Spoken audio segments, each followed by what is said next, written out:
YouTubers, got another video review for you.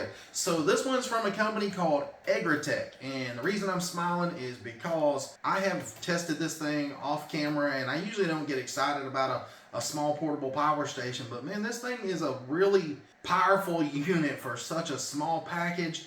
And we're going to do a quick unboxing on it. This one here is called the Sonic 600. And before I go ahead and unbox it, I'll just show you the box. It's got all your directions and some pictures and stuff on there. I don't waste time on unboxings. It's kind of boring. But it comes with a nice manual. Probably the nicest instruction manual that I've seen with a portable power station. It comes with your 12-volt charger for your cigarette lighter and your wall charger, your AC charger. So I just wanted to lift this up and give you a look all the way around the unit.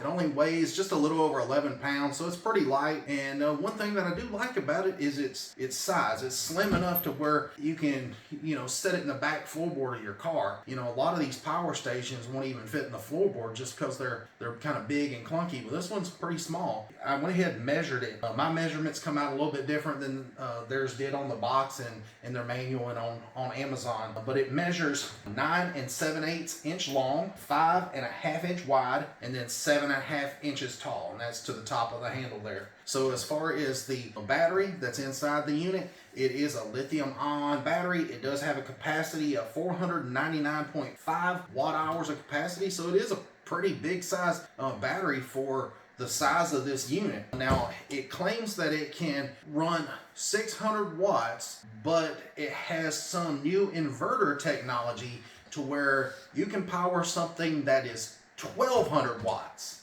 I've tested it, it works. You're definitely going to want to watch the video because this thing is really amazing. If you've ever wanted to go camping and take just a small power station with you to make your coffee in the morning, then you might want to check this one out because this thing can power up to 1200 watts, no problem. It just works. I don't know how.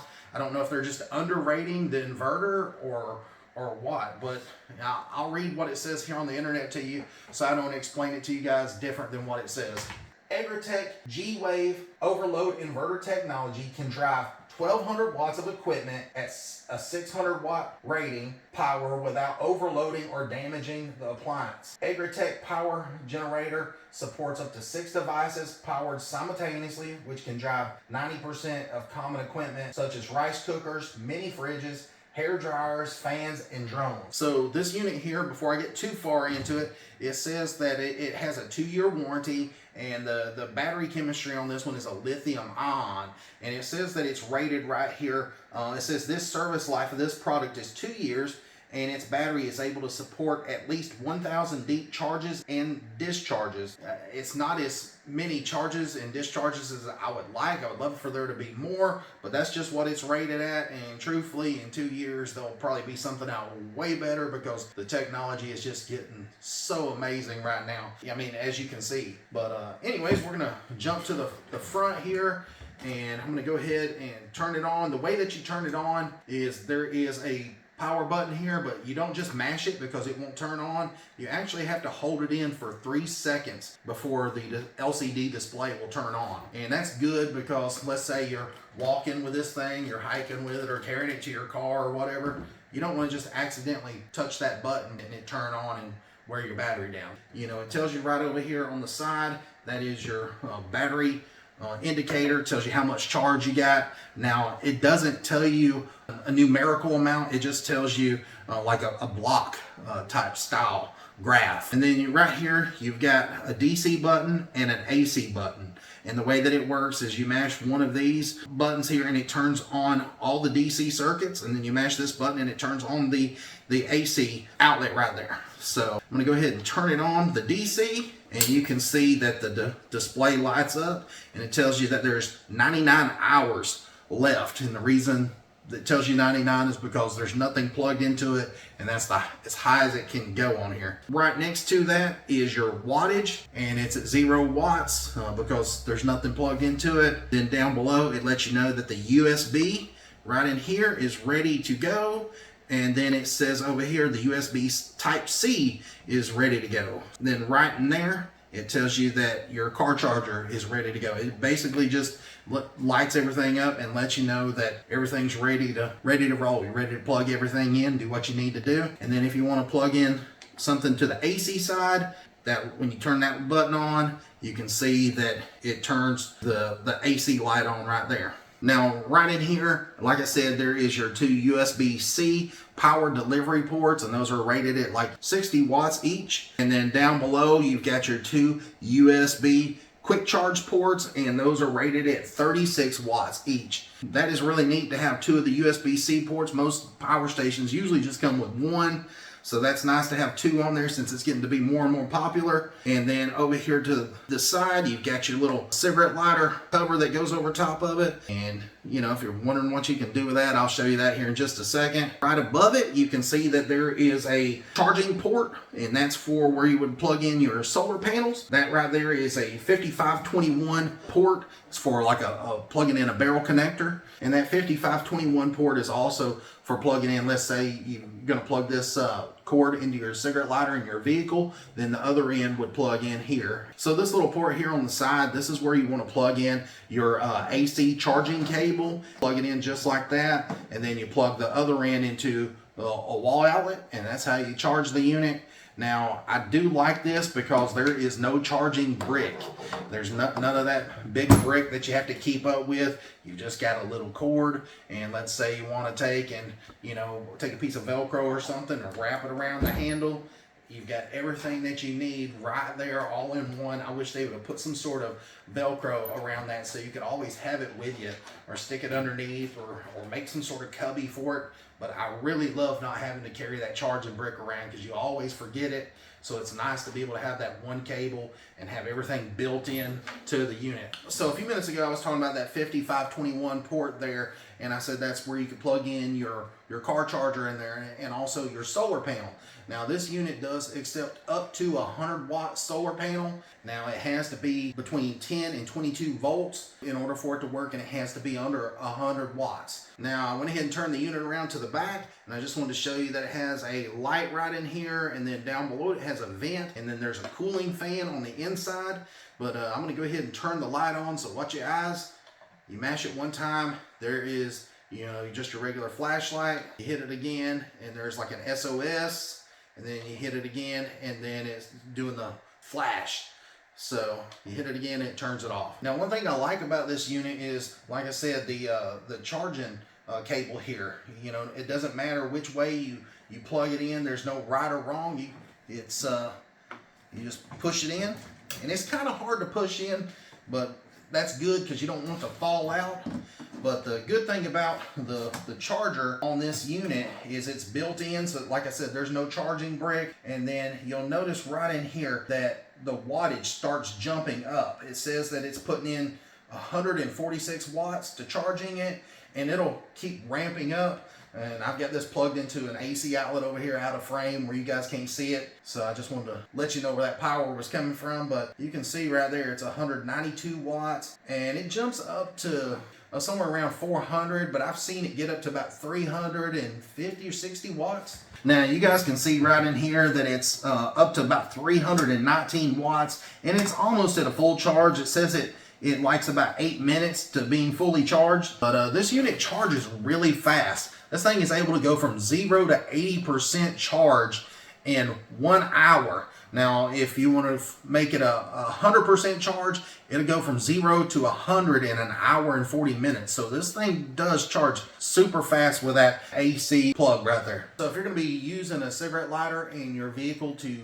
charge this power station, then it's going to take you about 6 hours to fully charge it from 0 to 100. And then as far as plugging in a solar panel, it's going to take 6 or 7 hours. And that is depending on, your conditions outside. If it's very cloudy and rainy looking, obviously it's going to take longer than that. Like I said, it's only able to use 100 watts. So I guess if there was a downside to this, I wish they would have put maybe a stronger MPPT charge controller in here, maybe to where it could handle at least 200 watts. But this thing really does charge fast with the AC port. Most people are going to use their AC port to charge it. So alright, so they claim that this is a pure sine wave, so we're going to test it and see. And you can see that I've got it plugged in there, and it's just a little jumper wire to an electrical box. I've got it alligator clipped on one side. I'm going to probe it on this side. And you can see right there that it is pure sine wave. There is a tiny little bit of distortion there at the peak, but you know, it is still pure sine wave. It's not nothing to be alarmed at. It does look really good. Now that's under no load.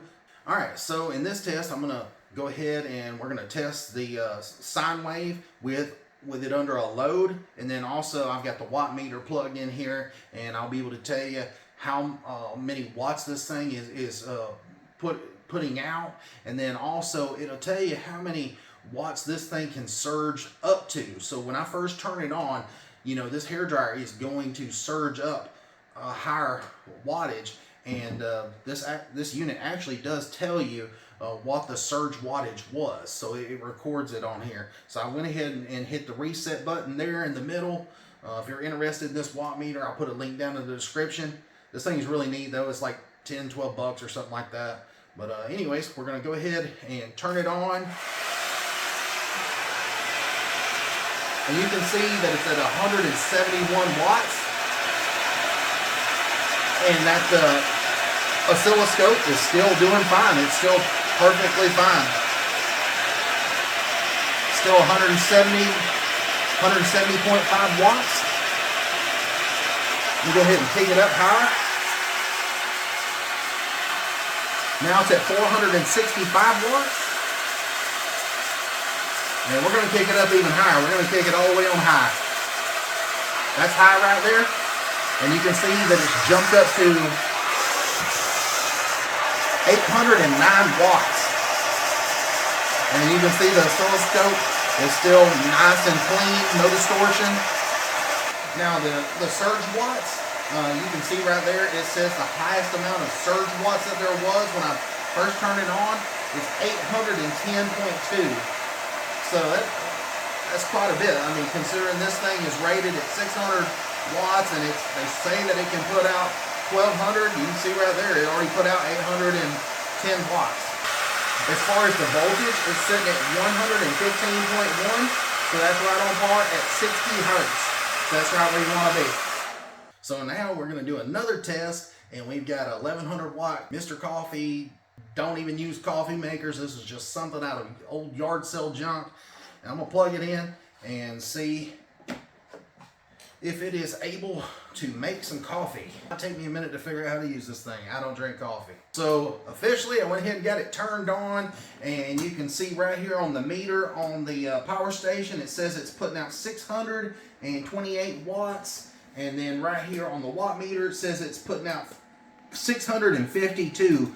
So there's a little bit of a discrepancy between the watt meter. Like I said, you can see it right there, 653, 52, and then right in here, it's 627, 28. So there's a little bit of discrepancy between the watt meter and the actual meter on the portable power station. But you can see that that thing is already putting out hot water.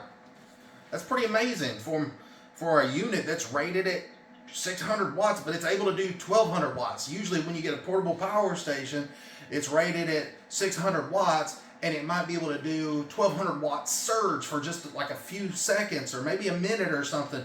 But this one here, obviously, it's powering something that's 1100 watts. And that thing's pretty warm. It's brewing it right up. And just for you naysayers at home watching this on YouTube, I mean, you can look right there. It's 106, 101, 98. Just depends on wherever that little infrared mark is pointing at. But I got it up to about 111 while ago. There it is, 110. So, I mean, it really is getting hot. Now, I will say that it is using some power. I mean, like I said, it says 627 watts and then 654 over here.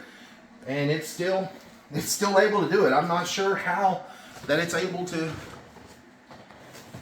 do that. I mean, literally. So after a few minutes, the fans finally kicked on, and I gotta say they're not loud. You can hear just a slight hum, but you know, it's nothing like some of the power inverters that I've tested in the past, like that reliable power inverter I tested a few videos back. You know, there's those fans on that power inverter just super loud. But you know, this one's pretty normal. I mean, you can you can tell that it's running, but it's not super loud where it's going to annoy the crap out of you.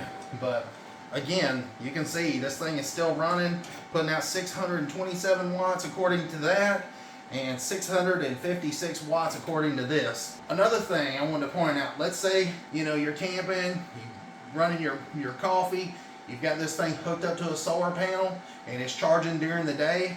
At nighttime, if you want some lights around your campsite, you could take and plug in these little 5-watt USB lights, and these are from a company called VT Power. I suggest these in a lot of my power station videos because they work. I bought these with my own money, and I'm going to go ahead and plug them in and show you that I can still have lights to run my coffee machine. And like I said, these only use 5 watts, and it does come with a splitter when you buy these. And so that USB port is like 36 watts. So you can run a bunch of lights on here. You know, if you use a splitter, you could light up a whole big area with these lights. And again, only 5 watts a piece. And they have a little on and off switch and like an 8-foot cord. So I'm going to leave these turned on. I was at Walmart the other day and I picked up this on clearance. It was like $7, I think, but it's just a 12-volt fan. So I'm going to go ahead and plug it in the little 12-volt port right there. So running a coffee maker, and man, this thing is super hot. Running a fan on high, running a light bulb, and let's see, it says it's still at 638 watts.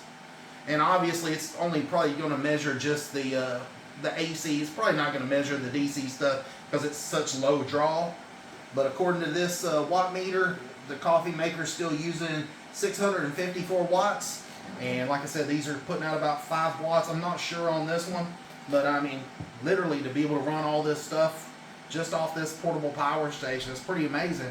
And you, like I said, you could run a bunch more light bulbs and things like that. And one thing to always keep in mind is whenever you're using a portable power station, try not to plug in anything to the AC side if you can help it. As far as things like lights and fans, if you plug them into the USB ports and the USB-C ports, it's just a lot more efficient. You lose less power simply because you don't have to convert the power from 12 volt over to 120 volt. And even on the fans, you know, there's some good fans that use USB and USB-C ports to power them. So, you can see right here that this coffee machine is still brewing, and it's about halfway. You can see it's about right there where my finger is, and you can see the steam coming out the top of the coffee maker. I mean, that's just crazy. You would not believe that this little power station can power a coffee maker that's 1100 watts plus run a fan and USB, and it could probably run a lot more. Alright, so I just can't help myself. This thing just brewed like almost a half a pitcher of water on the coffee maker, and so that's pretty impressive. I've never seen a unit this size be able to power an 1100 watt coffee maker and no problems. Now, I know I'm probably being crazy. I'm going to try to overpower this unit. I'm going to see what it does whenever you plug into a heater. Now, we're going to run it on low, and then I'm going to put it on high. Now, I know because I've tested this many times with a kilowatt meter, and I've got it written down here on the back.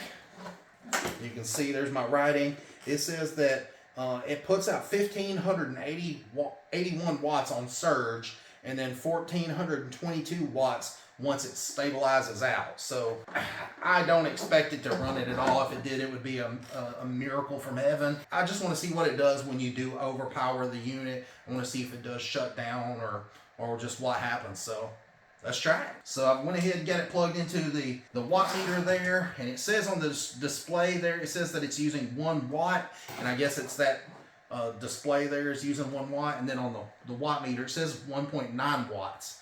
So I'm not sure. There's a little bit of a discrepancy, but we're going to go ahead and turn this on. That's on high. I was going to turn it on low, but it went directly to high. We'll see if it'll run it. 700, 800, 900. Let's see. It jumped up to like 700, 800 watts, and then now Now it's down to 628, 653. Let's see if it shuts down.